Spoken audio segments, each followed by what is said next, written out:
sa walang kapagurang operasyon ng PNP Highway Patrol Group kaugnay sa mas pinaiting na laban ng pambansang pulisya kontra kriminalidad.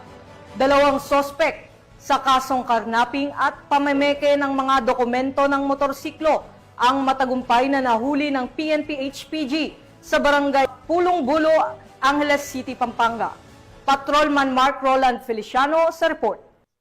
Ang dalawang suspect sa kasong karnaping at estapa nasangkot din sa pamemeke ng mga dokumento ng motorsiklo sa barangay Pulong Bulo, Angeles, Pampanga. Ito'y bunga ng walang kapagurang operasyong isinasagawa ng HPG upang masakote ang mga taong may pananagutan sa batas. Pinangunahan nga ng HPG Pampanga ang nasabing operasyon sa pangunguna ng kanilang team leader na si Police Major Alan A. Morales. Magandang araw po sa ating lahat. Ang Provincial Highway Patrol Team Pampanga ay nagkaroon ng isang matagumpay na traffic operation na nagresulta ng pagka-aresto ng dalawang taga-Pampanga na mga suspect na involved sa Labas Casa Scheme.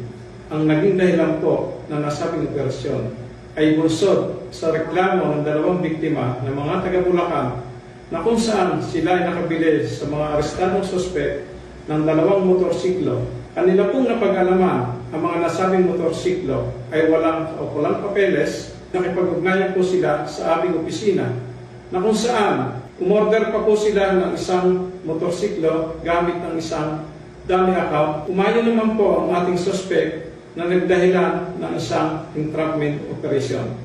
Ugaliin po natin sana na bago po tayo bumili ng mga sekundamanong motorsiklo o sasakyan, ay huwag po tayong mainganyo sa murang halaga.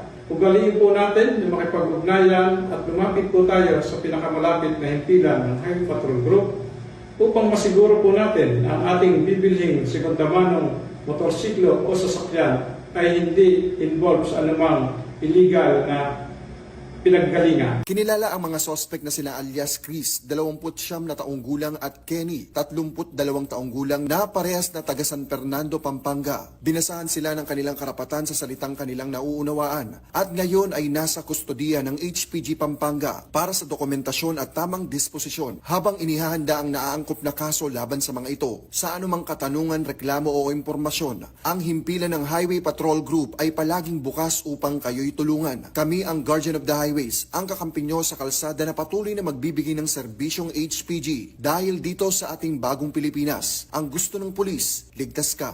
At sa iba pang balitang serbisyong HPG, tumutok lamang sa aming YouTube channel at Facebook page na Police News Network.